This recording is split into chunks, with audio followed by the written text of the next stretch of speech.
Two people walk into the same dealership and see the same headline: drive home a new car for just $399 a month. One person leases, the other buys. 3 years later, both have spent roughly the same amount every month. Both drove a reliable vehicle. Both avoided major repair bills. So which person made the smarter financial decision? The surprising answer is, it depends on a number almost nobody puts next to the monthly payment: time. Because a $399 lease payment and a $399 loan payment are not buying the same thing. One payment is mostly paying for the part of the car you use up. The other is paying for the part of the car you eventually own. And if you ignore what happens after the payments stop, you can completely reverse the winner. Today, we're going to rebuild the car deal from scratch and look at the 4 numbers that actually decide whether buying or leasing makes more financial sense. Because the payment is easy to see, the real cost is usually hiding somewhere else. The goal here is not to tell you that leasing is always bad or that buying is always smart. That advice sounds simple, but personal finance rarely works that way.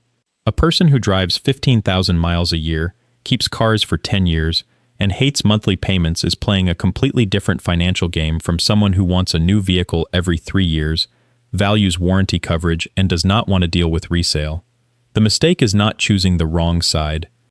The mistake is comparing 2 completely different financial products using only one number: the monthly payment. A dealership can make a lease look attractive by lowering the payment. A lender can make a purchase look affordable by stretching the loan over 7 years. Both strategies can make the same vehicle feel inexpensive. But the car does not become cheaper because the payment became easier to look at. So we're going to perform a financial autopsy. We'll break down depreciation, financing, ownership, replacement cycles, and the hidden value of the years after a loan disappears. By the end, you'll have a simple framework for deciding which option fits your situation. Almost every car decision comes down to 4 numbers. The first is the negotiated price of the vehicle, not the sticker price, the actual price you agree to pay. A $40,000 car advertised with a discount is a different financial object from a $40,000 car you actually buy for $37,000. The second number is depreciation. That is the value the vehicle loses as it ages. A new car can lose thousands of dollars before you finish your first year of ownership. The third number is financing cost. If you borrow money, interest is the price you pay for using someone else's money. A lower monthly payment can sometimes mean you are simply paying for a longer period. The fourth number is time. How long do you actually keep the vehicle? This is the number most comparisons ignore. A lease payment usually covers the expected depreciation during the lease period, plus a financing charge called the rent charge. In simple terms, the leasing company is saying, "We expect this car to lose a certain amount of value while you drive it. You pay for that loss." A purchase works differently. Your loan payment includes interest, but part of your payment reduces the loan balance. Eventually, the debt reaches 0. You still have a vehicle. That difference is the entire argument. A lease makes depreciation visible. A purchase spreads the cost over ownership. Same car, different economic structure. One of the biggest misunderstandings in this debate is the idea that buyers avoid depreciation because they own the car. They do not. They simply experience it differently. Imagine a vehicle that costs $40,000 new. After 3 years, the market value falls to $25,000. That $15,000 decline did not disappear. Someone absorbed it. If you bought the vehicle, that loss shows up when you look at your resale value. You paid $40,000 for something that can only be sold for $25,000. If you lease the vehicle, that same economic loss is built directly into the lease calculation. The leasing company estimates the future value, called the residual value, and charges you for the difference. A 3-year lease on that vehicle might effectively charge you for something close to $40,000 purchase price minus $25,000 future value, about $15,000 of depreciation, then add financing costs and fees. The key difference is not whether depreciation exists. It exists either way. The question is, who carries the risk, and what happens afterward?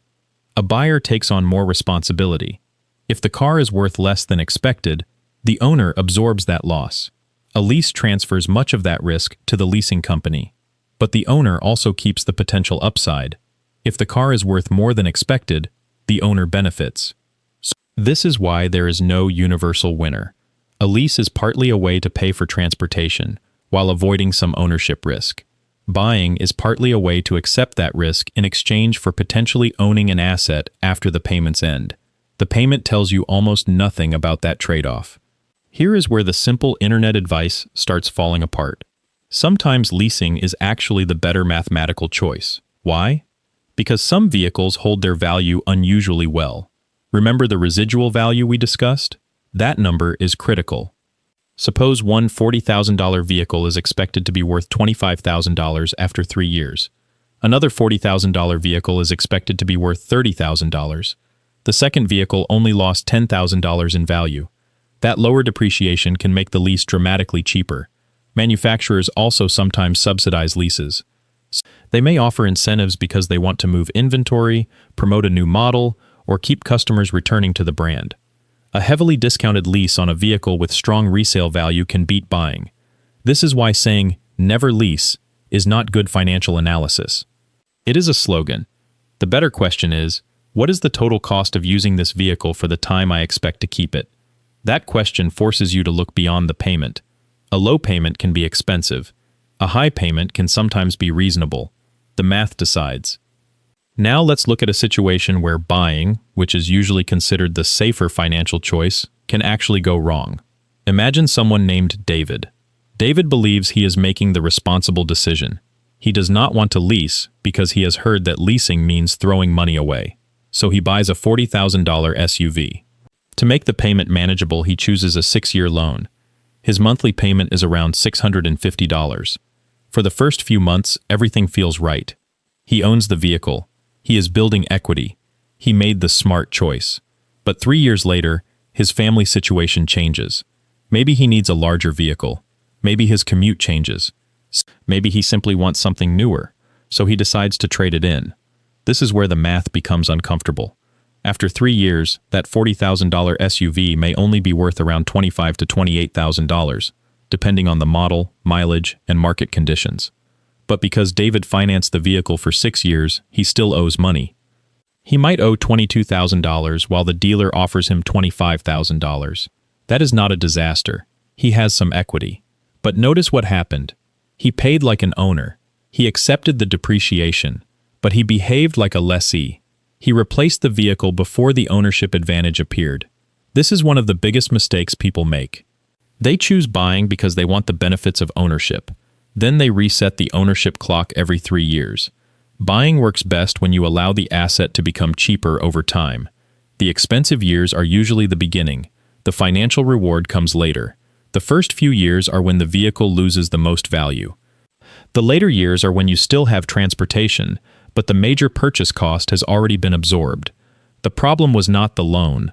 The problem was the timeline. A car is one of the few purchases where patience can completely change the economics. A house becomes valuable because you own it longer. A business becomes valuable because it generates cash over time. A car is different because it usually loses value, but keeping it longer allows you to spread that loss across more years of use. The hidden advantage of buying is not the day you sign the paperwork, it is the years afterward. Now let's return to leasing. The biggest criticism of leasing is usually, "You never own anything." That statement is technically true, but it misses the deeper issue. The real financial danger is not the lease itself, it is the reset button. Every 2 or 3 years, the lease ends, and the customer enters the market again. Another vehicle, another acquisition fee, another down payment decision, another depreciation cycle, another monthly payment. A single lease might be perfectly reasonable. The problem appears when someone leases forever, without ever reaching a period where transportation becomes significantly cheaper. Let's compare two people. Person A leases a $45,000 vehicle every 3 years. Their payment is $450 per month. Over 3 years, that is, $450 times 36 months equals $16,200. After 3 years, they return the vehicle and start again. After 9 years, they have spent $16,200 times 3 equals $48,600. They had reliable transportation the entire time. They enjoyed newer vehicles. They avoided major repair uncertainty. Those are real benefits. But they still have no vehicle at the end. Now compare that with person B.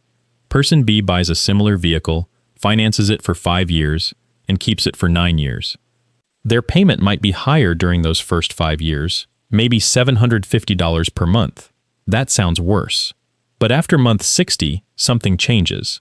The payment disappears. For the next 4 years, person B still has transportation. The vehicle did not stop working because the loan ended. The ownership cost simply changed. This is the part most monthly payment comparisons miss. They compare the first few years. They ignore what happens afterward. The cheapest year of car ownership is often the year after you finish paying for the car. The payment disappears. The vehicle remains. That is the ownership advantage. But this does not mean every person who leases is making a mistake. Sometimes people are buying something real. They are buying convenience. A lease can provide a newer vehicle, the latest safety technology, lower repair uncertainty, more predictable expenses, a factory warranty. No need to negotiate a private sale later. Those benefits have value. The mistake is pretending those benefits are free. They are not.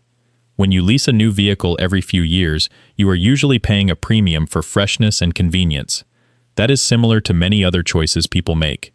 A person can cook every meal at home and save money. A person can also pay for restaurant meals because the time saved matters. The expensive option is not automatically irrational. It depends on what you value. A lease can be a reasonable purchase if you understand what you are buying. You are not just buying transportation. You are buying a predictable experience. The problem starts when someone believes the lower payment means they found a cheaper deal. A lower payment may simply mean the cost has been moved somewhere else. Now we reach the number that changes the entire comparison. The number is not the interest rate. It is not the monthly payment. It is the years after the payment ends. This is the part almost nobody includes when comparing a lease and a purchase. Imagine two people spend 9 years with similar vehicles. Person A leases. Person B buys. Person A pays $450 every month for 9 years. That is, $450 times 108 months equals $48,600. Person B finances a vehicle for 5 years at $750 per month. That equals $750 times 60 months equals $45,000. At first glance, the lease looks cheaper. $450 sounds better than $750. But after 5 years, person B owns the vehicle outright.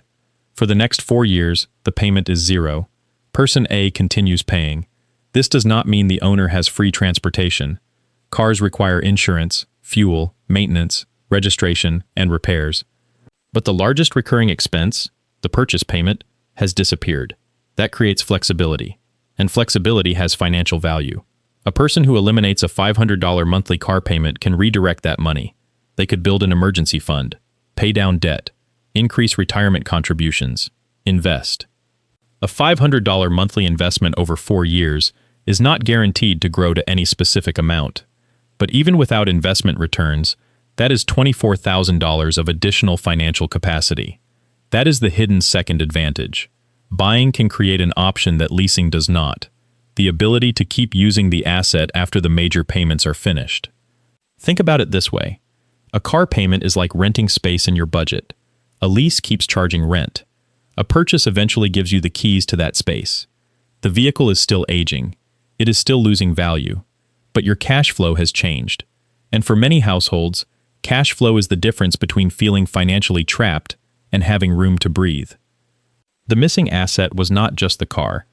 It was the future years of transportation without a payment. But there is an obvious objection. What about repairs? What if keeping an older car turns into an expensive nightmare? That is where the math gets interesting. Now we have to address the argument that usually appears the moment someone suggests keeping a car longer. But older cars need repairs. That is true. A paid-off car is not a free car. It still needs oil changes, tires, brakes, insurance, registration, and occasional repairs. The question is not whether repairs exist. The question is whether those repairs are actually more expensive than replacing the vehicle. Because people often compare a repair bill emotionally instead of mathematically. A $1,500 repair feels painful. Nobody enjoys writing that check. But compare it with a new vehicle payment. A $500 monthly payment equals $6,000 per year. So if your older vehicle needs a $1,500 repair, You are comparing a one-time expense with 3 months of payments on a replacement vehicle. Those are not the same category of cost. According to AAA's vehicle cost research, maintenance, repair, and tire expenses are a normal part of ownership and are measured separately from depreciation and financing costs. In one recent AAA estimate, maintenance, repair, and tires represented roughly 11 cents per mile for the average new vehicle under its assumptions. Actual costs vary significantly by vehicle, mileage, and condition. The mistake is assuming older car equals expensive. The better question is this repair cheaper than replacing the vehicle? Sometimes the answer is no. A vehicle with major engine failure, severe transmission problems, or constant expensive issues may no longer make economic sense. But many people underestimate how much they spend to avoid repairs. They reject a $2,000 repair while accepting a $7,000 or $8,000 annual payment on a newer vehicle. The numbers are not being compared fairly. A repair bill is visible. Depreciation is invisible. That is why depreciation can be the most expensive cost in car ownership. You see the mechanic's invoice. You do not see the value your new car lost while sitting in your driveway. The financial question is not, how old is this car? It is, how much does reliable transportation cost from this point forward? Sometimes the answer is replacing it. Sometimes the answer is fixing it. The smart decision comes from comparing future costs, not reacting to one uncomfortable bill. So after all this math, how do you actually decide? Start with 3 questions. Question 1. How long will you realistically keep the vehicle? This is the biggest one. If you usually replace cars every 2 or 3 years, leasing may deserve consideration, because you are already choosing short ownership cycles. If you can keep a vehicle for 7, 8, or 10 years, buying usually becomes much more attractive because you benefit from the years after the loan disappears. Question 2. How predictable is your driving and lifestyle? Leases often come with mileage limits. If your job, family, or commute could change, those restrictions matter. A vehicle that works perfectly for your life today may not fit your life 2 years from now. Question 3. What is the true all-in cost? Not the payment, the total. Ask, how much do I pay up front? How much do I pay every month? What will the vehicle likely be worth later? How many years will I use it? What happens after the payments end? The best choice is not the one with the lowest monthly number. It is the one that gives you the best combination of cost, flexibility, and reliability. A car is not just transportation. It is a financial commitment that affects your future cash flow. Remember those two $399 payments at the beginning? The lease payment and the loan payment? The missing number was not a hidden dealership trick. It was time. The lease customer pays for continued access to a newer vehicle. The buyer accepts depreciation upfront in exchange for the possibility of payment-free years later. Both choices can make sense. But they are not the same product. A monthly payment hides the timeline, and the timeline is where the economics happen. The question is not, which payment is cheaper? The better question is, what does this decision cost me over the years I actually use the vehicle? Because the cheapest-looking payment can sometimes become the most expensive habit. The next time you compare a lease and a purchase, do not start with, what is the monthly payment? Start with 4 numbers. How much am I paying up front? How much will I pay in total? What will this vehicle likely be worth when I'm done? And how many years will I actually drive it? That one change can completely change the way you evaluate a car deal. Because financial decisions become clearer when you stop looking at the number designed to sell you something and start looking at the number that measures what it actually costs. If you've recently bought or leased a vehicle, comment below, how long do you realistically keep your cars before replacing them? And if you want more videos that translate everyday money decisions from sales language into actual economics, subscribe to Econ Simplified, because the biggest financial mistakes are often not caused by people ignoring the numbers. They happen because nobody showed them which numbers actually mattered.